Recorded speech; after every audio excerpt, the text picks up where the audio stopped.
Lihat, sholawat itu di Al-Quran, itu bentuknya ada 3 nanti. Ya, sholawat kita kepada Allah, sifatnya ibadah. Ya, sholawat malaikat nanti, ya, kepada kita. Kita bersolawat kepada Nabi Sallallahu Alaihi Wasallam, ya kan? Kemudian malaikat juga bersolawat kepada Nabi Sallallahu Alaihi Wasallam. Malaikat juga bersolawat kepada kita. Ketika kita solawat kepada Nabi, maka dibalikan kepada kita. Solawat malaikat bisa berarti permohonan doa kepada Allah, istighfar maksudnya, ampunan untuk kita, atau mengaminkan doa kita. Ada yang paling indah, solawat Allah kepada kita. Nah, solawat kita kepada Allah berupa ibadah, solawat Allah kepada kita bentuknya bukan ibadah, tapi bentuknya berupa pujian. Kalau sudah Allah bersolawat, artinya memuji kita, maka akan disertakan rahmat di dalamnya. Contoh, Quran surah kedua ayat 157. Paling kiri, agak ke atas sedikit. Quran surah 2 ayat 157. Ya, ada orang yang sabar ketika ditimpa musibah, dia sabar dan dia bermuhasabah, meningkatkan ibadahnya kepada Allah. Kata Allah, ulaika alaihim salawatun. Ya, salawatun. Ulaika alaihim salawatun mir rabbihim wa rahmah. Rahmat datang, please. Ya, wa ulaika humul muhtadun. Mereka itulah orang-orang yang diberi sholawat oleh Allah. Ingat, mesti belajar, awas. Kalau nggak paham tentang bahasa Arab, nggak ngerti bahasa Quran, jangan komentar. Jangan Anda katakan, oh, ini orang Islam masih butuh sholawat dari Allah. Bukan butuh sholawat. Anda yang tidak mengerti. Jadi jangan sampai ketidakmengertian kita harus menuduh orang lain, apalagi merendahkan Sang Pencipta. Ya, kalau nggak paham belajar. Baik, kembalikan. Ya, mohon maaf, kita kembalikan. Baik, jadi kalau salawat kita kepada Allah sifatnya ibadah, salawat Allah kepada kita sifatnya pujian. Ada orang-orang yang dipuji oleh Allah. Ulaika alaihim salawatun mir rabbihim. Ketika Allah memuji, wa rahmah, rahmat turun. Wah, kalau sudah rahmat, luas maknanya. Bisa ampunan dari semua dosa. Jadi kalau orang sudah dosanya sudah israf, sudah berlebihan. Wah, kalau israf itu begini. Kalau Anda kondangan, ada prasmanan, makan sekali. Nah, kalau yang israf itu ngantri lagi, 10 kali ngantri lagi. Ah, itu israf. Ada orang berbuat dosa israf. Jadi kalau belum ngerjain dosa, kayaknya belum lengkap. Oh, si fulan udah maling tuh. Oh, saya juga bisa. Langsung maling. Di apa yang orang kerjakan dia belum, akan selalu dia kerjakan israf lebih. Bahkan pada orang seperti itu pun, kalau sudah mendapatkan rahmat Allah, maka menghunjam hidayah dalam dirinya, terampuni dosa-dosanya, dan berpeluang sangat dekat dengan Allah Subhanahu wa Ta'ala.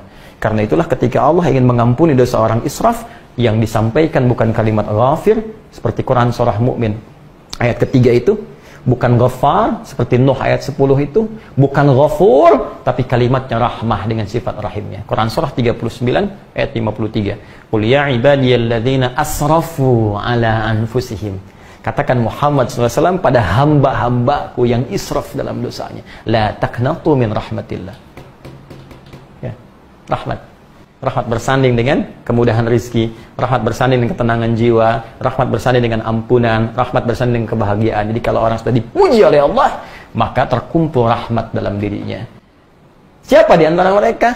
Amdah. Nih, alladzina yu'minun. Ya, orang-orang yang suka meningkatkan imannya kepada Allah, gemar berlatih amal soleh, maka dapat pujian dia. Karena itu orang yang betul solehnya, beramalnya benar, rahmat Allah melekat dalam dirinya. Tenang aja. Gak ada beda antara suka dan duka. Suka dia bersyukur, duka dia bersabar. Semuanya ibadah. Ya? Masya Allah. Dan indah. Saya kan pernah sampaikan kepada Anda kisah suami istri yang menikah itu. Istrinya begitu cantik, luar biasa. Ya, suaminya biasa-biasa saja. Ya. Tapi keadaan di rumah tangganya indah gitu kan.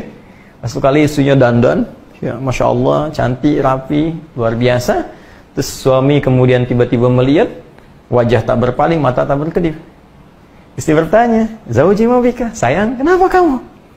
Ya, kata suaminya, wallahi, demi Allah, saya bersyukur Allah menjadikan engkau sebagai pasangan saya dengan segala pesona yang kau miliki.